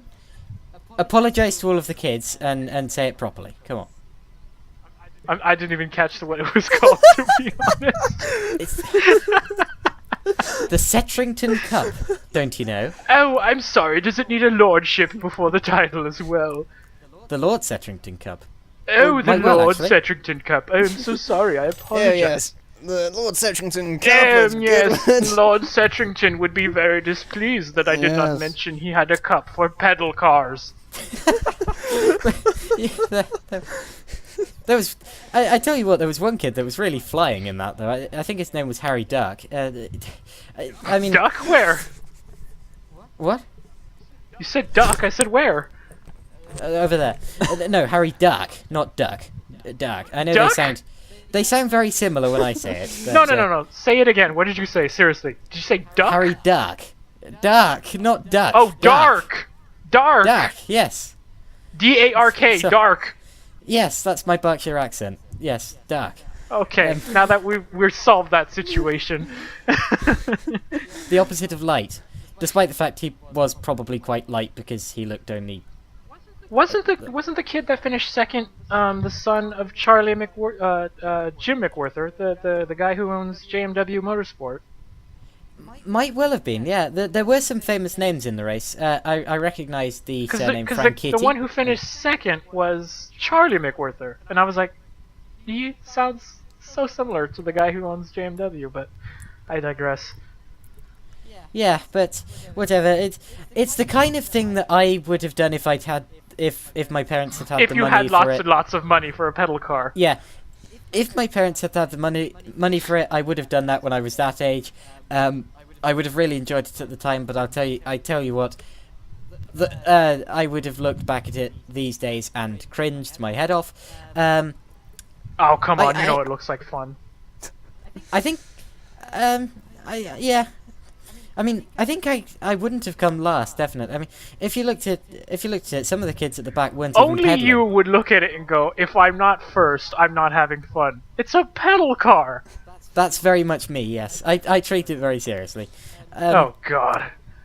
I used to do bike races with pretty much everyone on my street who had a bike. and Only I'd- you would take and- the most fun event of all of the Goodwood Revival and go, the kids at the back, they're just not trying. Well, they weren't even pedaling. They weren't. See, they're just not trying. I wonder what was even propelling the car. I think scientists might be able to study the footage of Goodwood Revival and study new and discover new forms of propulsion or something like that, because they were moving, they just weren't pedaling. So New forms I of don't know. propulsion. What? Perhaps they were pushed, maybe, Josh. I'm not going to go out on a limb. yeah, but the cars but they kept moving, and they kept Maybe moving they got quite a fast push, too. and then they just used momentum to carry them in a straight line. I'm not a But genius, they kept moving at the but same speed. Isaac Newton would hate you. I was going to say, do these forms of propulsion include what was consumed for breakfast that morning? yeah, Oh, I hope not. exactly. Like the Porsche, was it? The heaviest child at the back who had a gigantic breakfast A was dead proper last. fry up. Proper Oh fry dear. up. I was wondering if anyone was going to bring it up, but I didn't actually expect to be talking about the Setrington Cup during this podcast. But oh well. Of course, because that was the only one I watched. Yeah. I watched none of it, so... Because I forgot it was on, and I was like, oh, hey, look, this thing's on. What is this? Oh, there's children on the grid. Oh, this must be a kid's race. Oh, it's pedal cars. Well, I actually find the history behind those pedal cars quite interesting, about how they were kind of... My only gripe about them is they're all the same. Such an unoriginal thing. Even children have spec series. It's absolutely appalling. I was going to mention it's a spec series. That's for brilliant. kids. It's absolutely appalling. Children have a spec pedal car series. Where's the different there was a styles? yellow one at the back with a trailer, like not a trailer, but it was like a pickup truck. A trailer? Oh, no wonder he lost. He had extra. No, extra it wasn't weight a on. trailer, but it was like he was in basically a pickup truck. So it was still an Austin J40, but there was like a flatbed bit at the back. Still that makes spec. sense. It's still spec. Same car. Unbelievable. The Same laziness chassis, of yeah. these organizers is just appalling. I thought you were going to say organisms. Organisms, organizers. I mean, technically they're organisms, aren't they? Yeah. Oh, whatever. Ah. Yeah, very expensive weekend. Of course, What it rained, were we so a talking couple of about cars- again? The Goodwood Revival. It was quite an expensive. Goodness, and pedal cars. Ah. It was quite an expensive weekend. It rained a bit, so a couple of cars got damaged. There was a, No, 50 raining GTO. at Goodwood? How dare it? there was a 250 that got slightly dinged, which was a big shame. But I like your euphemism of slightly dinged. well, basically the rear left suspension. The got whole completely rear right torn of it off. was shunted right, in, that's and it. your definition is, it's slightly dinged. That'll buff out. Yeah, exactly. It'll buff out maybe 50 to 100,000 quid later.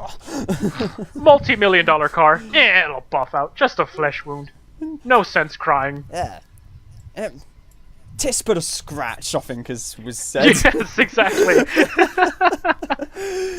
Very Oh good. dear.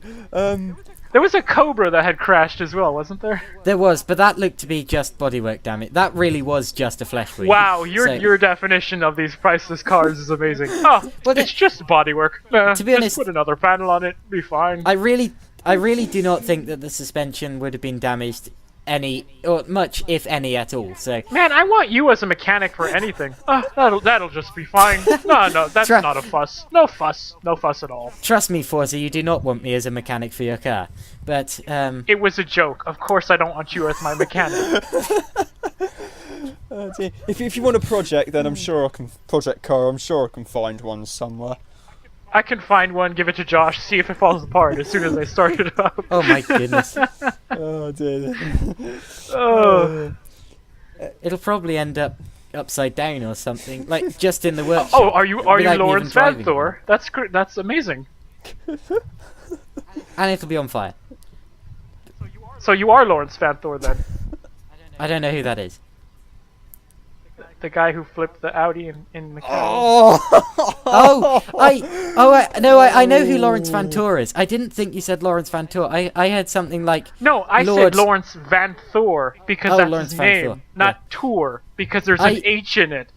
yes, I understand. I heard Lord Ventor or something like that.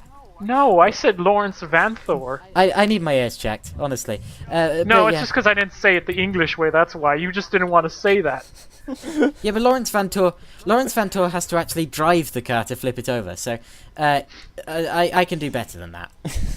You can flip things with your mind. That's how great you are. Yeah. Amazing. I really feel sorry for the editor of this podcast right now, because Kazuo's fine. That's probably Kaz, he's going to have to. Yeah, he's going to have to sit through ages and ages of complete waffle to actually reach the good bit. If there actually was any sense in this podcast at all. No, this is just the ending bit where none of it makes any sense. But there was another point I wanted to bring up before you put us on whatever the hell this is at the moment. the best crash course since Takeshi's Castle. And Rob's cut off. Anyway, Okay. Right, what was the point you were going to bring up? there was a thing I was going to bring up about. There was a thing. Never mind. Right. It was about GT cars. I got my Nice. train of thought back. Yay. I like GT cars. It's about Alpine. I like Alpine. Oh, yes. They confirmed that they are going to indeed build the GT4 version of the A110. But only Right. after they finish their run of one-make series cars. Right. Oh. And they say there's at least going to be 20 of them. So a GT4 Alpine is indeed going to happen. Just after they make Right. a one-make series. Right. Ooh. Now, It's built by Signatech as well. yeah. Yep, so they'll be proper cars. Signatech knows what they were doing. Le Mans Yeah, winning but it won't be a team. proper Renault. That's going back What to did you your, say? your earl- that's going back to your earlier point about the Aston. It's not going to be a proper Renault, is it? Never It's mind. not a Renault, it's an Alpine. It's a complete different But- thing. Renault Alpine, same. Renault No, Alpine, there same are thing. there are no Renault bits underneath the Alpine. It's a complete The- bespoke thing. They're I think descended even- from I the think same even the- thing. I think even the chassis is completely bespoke to Alpine. Well, the original Alpine 110 was a Renault, so Oh, I'm just. I suppose I'm just saying things now to start. You're to just start being a waffling dick again. now. I hate you. Yeah. Oh dear. You know what? This part's being left in just to show how rude you are. Sorry. Ah dear. But there was a point to my Alpine thought until you GT4, interrupted. yes. Again, yes, GT4 Alpine with Signatech branding, which means next year in the WEC, Alpine might not be running an entry Ooh. because they can no longer, by rules, be in LMP2 as they are now a manufacturer. Yeah. That's very true. Although I think I may have read somewhere that Signatech Alpine may potentially be considering LMP1 Privateer. Hope so. Well, they would have to if they're going to continue in prototypes because they can't be in P2 anymore. They could go to DPI. That's not going to happen. No, They don't sell Might. cars in America. That would be so pointless. it would be pointless. That'd but, be like Renault going, we're going to go DPI racing, and then America's going to go, who are you?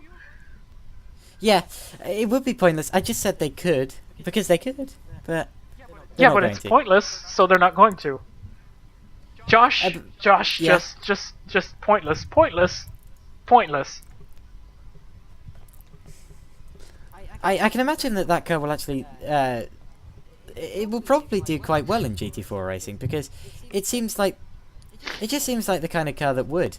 There are some cars that come into GT4 that I can't really imagine, like the GT4 Mercedes AMG or things like that. But the Alpine just looks like it was made to be a GT4 car in a way. It fits nicely in the Porsche Cayman GT4 Club Sport role, It which does. is what GT4 is supposed to be BOP'd to. It is. Cough, cough, Yes, Audi, exactly. cough, cough, Mercedes-Benz. Yeah, this is bringing it nicely back to the first episode we did with GT4 cars, It is. in which I think you all know by now how I feel about GT4 at the moment. I do. Yes.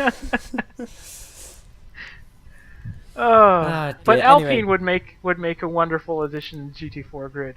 But yeah, I just thought it was interesting that they are now technically a manufacturer, so we won't be able to see the lovely Alpine colors in WEC anymore, unless they get a Ginetta for next year, And if they which is possible. and that means they can It is actually possible. keep Lapierre and Menezes and actually get another top name driver actually in the car as well, because Signatech are a blooming good team. Well, actually, that's the point. That's they could actually have two cars like they did this year, except without dropping the other one. They could actually have funded drivers in the second car to make another chassis happen if they decided to go LMP1 I route. hear Pastor. Which, Also, sorry, I go on. was going to say I hear Pastor Maldonado's not doing that much these days. Has a bit of money. Well, I hear he's involved in everything. He always seems to be a contender for things and then never shows up. Yeah, you'll find that's because he goes, I have a massive check of money, and then go, oh really, show it to us, and then nothing happens. Well, that's probably because in Venezuela there is no money. A kerching, there lies the point. Yes. He goes, I bring Venezuelan money, and then everyone goes, prove it, and then nothing happens beyond that. Because they know he has no money. Well, he had enough funding to reach F1. Which is why there are no Venezuelan drivers anywhere anymore. Not even Very Padlicchio has money. And he was running everywhere. But yeah, that I think brings us to the end of that point, and probably the podcast as well. I don't think there was anything else we were going to discuss, was there? Also, one more point. I was just having a look at the entry list for the support series for the ELMS race at Spa-Francorchamps in August. Right? Have you seen it? Nope. Nope. The Endurance Masters series, or whatever it's called. Oh, yes, I heard about that. Do you mean the Nick Hang on, Manassian the Masters Endurance Legends series is what it's called. Oh, yes. Yes, Manassian runs that, I think. And- Nick Manassian. Yes, Nicholas Manassian runs it. It's a very tasty grid.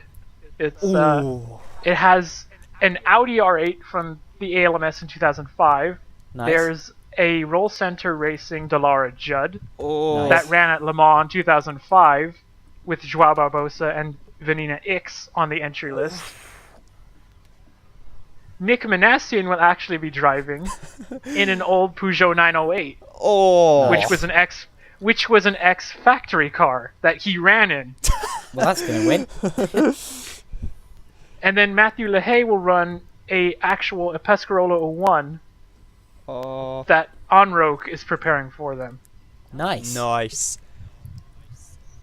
There'll also be a Golf Lola Aston Martin V12 Oh, that's the clincher. running, Oh, the sound alone. which ran at Le Mans in 2009 with Anthony Davidson, Jos Verstappen, and Darren Turner at the wheel. Certainly did. Oh, that's going to be worth the entry fee just for the sound of that car.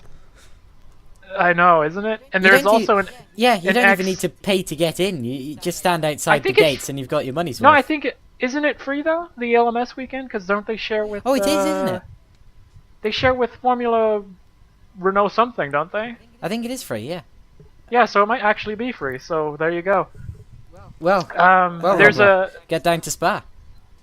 there's some other ones here. There's Oh. a XTDS Orica 03 that ran at Le Mans. There's also another Orica there. Murphy Prototypes Oricas there that had Hey. Karun Chandok in it, and Brendan Hartley when it ran in the ELMS. And Warren Hughes, I Um, believe, was the third driver in that from memory. Yes, Warren Hughes was there as well. That's a good memory. Yeah, not even I Uh, remembered that. It's only because I read it the other day. Oh, right. Oh, well, there you go. There's a Pilbeam, there's a Courage, which apparently was the first one built as well. And there's some GT cars. There's a Venturi 400 trophy. Oh. There's a Ferrari 575. Oh, that's even better. A Ferrari There are 575. GT1. Yes, GTC, yeah, GT1 car. Yeah. And Yeah, I know the car. There's a 996 Porsche from... Oh, the Richard Westbrook Alex Davison Porsche. Know That those was names. running at the Spa 24 Hours in 2007. wow. There's actually a couple of others as well. There's a Morgan as well. A Morgan. Yes! There's the Charles Morgan, BPR Morgan, that's going to run. Yes! Wow. Wow. And there's Ferrari 430 GT2s. There's another Ferrari 550. There's an Aston Martin Vantage GT2. There's even going to be a Viper Ooh. Yes. from the old FIA GT series. Yes. And there's even a couple of other cars as well, which have since been... There's even more entries that have been announced, which is actually... Chamberlain Synergy Motorsport, I believe, with yes, Creation 07. A factory restored Creation CA07 with the original Judd V10 in it. Big It was 5 restored- litre. Yeah, it was restored to the original 2008 Le Mans spec. Wow. It looks amazing. I've got pictures of it up on my screen right now. Yeah, it and looks amazing. It's spotless. I know.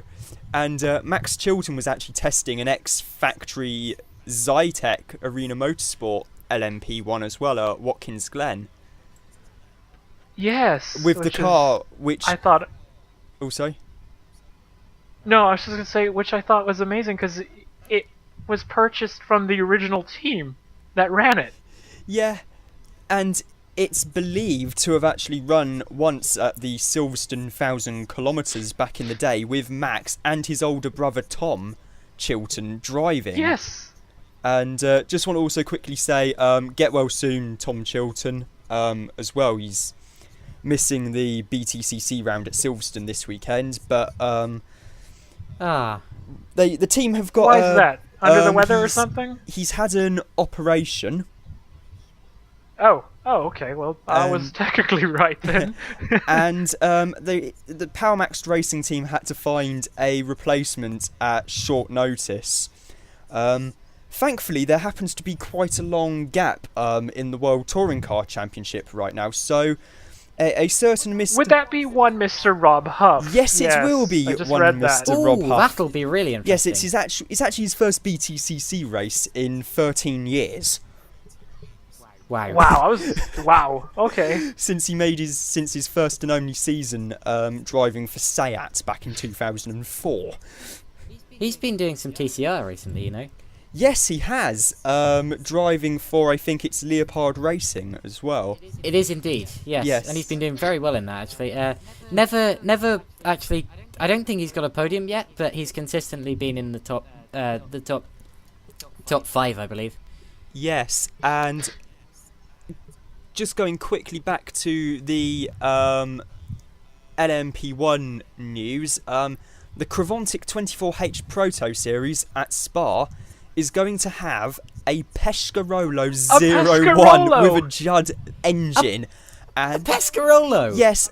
Pescarolo 01. An ex-factory Pescarolo 01, and I think, judging by the photo on dailysportscar.com, looks like it might be, and I'll need to double check this, possibly the Sony racing car. It's the number 16 that ran. To be honest, that ran in the ELMS that year. Yeah. Whichever one. It does say a lot about a series, unfortunately, when they do have to resort to bringing in classics. Except for a classic series, A of course. Pescarolo 01 is not a classic. I'll have you know that is a contemporary car that could still be racing. It's a contemporary competitive. classic. It is that competitive. It's a contemporary classic. It's yeah. a pretty tidy little addition to the entry list as well. Well, actually, in fairness, that chassis is a Courage chassis underneath it, if I'm not mistaken. The Yes, Pescarolos. it is a Courage And those chassis. are the ones. Those are the ones that Orica still use in the LMPC cars Yes. in America. Yes. So there you go. It's quite funny having to explain that the LMPC cars are actually not Oricas, but actually based on a Courage, which is, 10 years plus old right now? Oh, like 13 something years And old. in fact, yeah, I believe that something like Courage, that. that chassis has been everywhere. It was in the Orica 01 LMP1, the Acura LMP1s from the American Le Mans Chevrolet series. series. No. Yeah. No, not the LMP1 chassis. It was the beginnings of the Acura ARX 01. Yes, that's the Ace. one. Yeah, that's the one I meant. Sorry. Because HPD made their own chassis with, starting with the B and the C, I think. I'm sure Chevrolet's used them as well. Haven't they? How so? Or am I just going bananas? I'm Chevrolet, I'm they not don't make sure. LMP cars. Well, they used to. They never did. Yeah, I can send you pictures of them if you like. The only you're thinking- Chevrolet I can think of, though, is the Chevrolet Intrepid GTP. No, That's not, what not I'm a thinking of. prototype. That's not what I'm That's- thinking of. What were you thinking of? There's one on Forza Motorsport. It's a real car, and There is no. You're thinking of the one I just told you. You're thinking of an Orca FLM09, aren't you? no, I'm not. I know what the Orica FLM09 is, but it's not that. Oh well, there is a Chevrolet, and whatever. There is I know never I'm right. there is no Chevrolet. I'm sorry. If you're There is. thinking if you're thinking of the Gran Turismo car, No, that it's not was Gran Turismo. because they have a prototype that's a Chaparral, but that's not a real car in Gran Turismo, or in reality, in fact. And those are really the only Chevrolet prototypes that ever existed, but those weren't really Chevrolet or GM things. Those were Chaparrals. I'll find it. My knowledge I'll of find it after the IMSA showing podcast. there. Yeah, exactly. I'll find it after I- the podcast. Time's running a bit low, but Yeah, I think actually on Josh's indecision. Yes. Did any of you see the Formula 3 race at the weekend as well? No. Ah. Well, I'll give you a bit of homework. In race 3, there was a move for the lead by Lando Norris that many people, including me, think he should have given back. Basically, he got up the inside of Callum Ilott for the lead into turn 3 at the Nürburgring. And that was all fair up until that point, and he did technically get his nose ahead, but then as they went into the right-hand kink at turn 4, Norris ran wide over the escape road, and I'd say that, or over the runoff area, that is, I'd say that as he hadn't got completely ahead of Ilott yet, as there was still an overlap, he should really have given the place back. But I'm sorry, what's this race again? European Formula 3 series, race 3 from the weekend, so that will be the most recent one on their channel. It doesn't matter, I don't follow Formula 3, but move on. Okay, but yeah, Continue with your story, I mean. I think it was an illegal move. He was allowed to keep it, and he did win the race, but just a tiny bit of controversy. I don't know. See what you think of it. But whatever. I suppose that's all the racing I saw didn't at the see weekend. it, so yeah, I don't really know what you're talking about. I don't think Rob saw it either. No, because It's I all the racing I spent saw at the most of the weekend travelling quite a bit. Yeah, sadly. I didn't catch that, but I did catch the DTM highlights earlier this evening, and Nice. yeah, it was DTM. Do you want to quickly mention who won, just to wrap it up? The first and we'll race end? was going to be won by Paul di Resta, but then he decided to obey the team orders to let Lucas Auer win. Oh, come 3 on. corners from the end of the race. Oh, no. Yes, and in the second race, Lucas Auer binned it. He spun off, finished, I can't remember where, it wasn't all that high up, and di Resta came second again, albeit this time to Robert Wickens, the Canadian who many people have tipped with a drive in IndyCar next year for Schmidt-Peterson Motorsport. That's the team I was thinking Well, of. where else is he going to go, in all fairness? I don't know. Yeah, well, I disagree with team orders, of course, as many people do. It's, like, to an extent, they're okay. Like, don't attack him now, you might well take him off. But when it comes to actually giving your teammate the place to, just for the sake of the championship, that's wrong, especially when it's for a win. Yeah, and then given what happened the following day as well, it was... yeah, it's not all that great, to be honest. Although, I am... Yeah, I'm speaking of the old Acuras earlier, I have just found pictures of the ARX02A. It's a Courage, yeah. Yeah, and... Damn, that car was good. I especially like the Fernandez livery and the Highcroft livery. They look so good on that car. Yeah, and then there was also the Jim Hall tribute livery, which was basically... Oh, yes. I'm so mad at myself I didn't see that when it was running at Laguna Seca in DeFerrin's last race. But that wasn't the Courage. That wasn't the that was the ARX 1, I believe. 02. No, that was the ARX 02A because that was the LMP1 car. Yeah, and I think the LMP2 was still the Courage base. Yeah, the I feel so bad for knowing this, but the ARX 01s are all the LMP2 chassis. The LMP2 cars are the 02 and 03. Yeah. But anyway, before we go any further and go over time, quick rundown of calendar news. Which here is... we go. Let's see, what is there this weekend other than the aforementioned WEC and Formula 1 and BTCC and IndyCar? Let's see. I can only think of those. Gee, you say that with such disdain in your voice. Well, we've only got Formula 1 and BTCC and IndyCar. There's only and Formula 1 and IndyCar, but WEC. But, you know. There's British Superbikes from Alton Park. There's World Superbikes from Portimao, which I'm pretty sure most people know who's going to win that anyway, or at least get on the podium. Yes, me.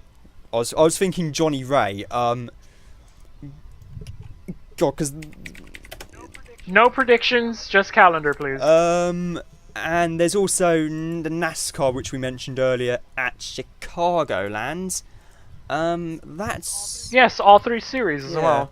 And I'm just going to quickly hit full calendar. And, oh, yes, V8 Supercars. It's the start of the endurance races with the Sandown 500. I really wish you had mentioned that earlier, because we could have talked about it. Oh, damn it.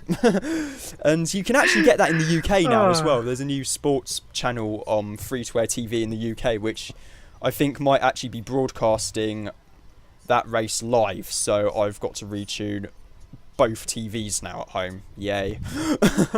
But just remind, where is it from? The V8 weekend? Supercars are coming from Sandown. It's the Wilson Security Sandown 500.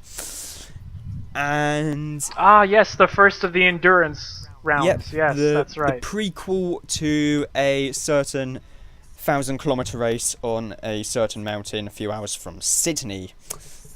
Bathurst. It's the throwback scheme, Yes, right? there's quite a lot actually, and Nissan especially have caught my eye with the Michael Caruso car, in that it's actually running the Calsonic livery. Ah, yes, the beautiful blue Calsonic livery. And I'm... In Nissan 23 number as well, Yep. which is funny. And I'm annoyed that his co-driver is not one of Jan Mardenborough, Hironobu Yasuda, or Katsumasa Chiyo. It would be fun to have Jan Mardenborough in a V8 supercar. And given Chiyo's... Because I have a feeling he would win, or have a chance at winning. I mean, given Chiyo-san's success at Bathurst in the GT3 GTR, I think there may well be attempts by Nissan, possibly to try and get him over to Australia one day for the 1,000 kilometres in supercars. Yes, that would be very tasty. I like their liveries as well. Their other ones. The two other Kelly cars are the BRE racing colors that used to run in SCCA. Oh wow! Those are very nice liveries. Yes. And Simona's car is some Nissan that I can't remember off the top of my head. It's painted like some Nissan that was running, but I can't remember what it was. Oh, neither can I. Damn it. It's like an R380 or some sort. Yeah. But anyway, on that note, I I hope you enjoyed our podcast of mostly rambling this week, really. And we'll see you next week. Yes, see you then. Bye. See you then. Bye.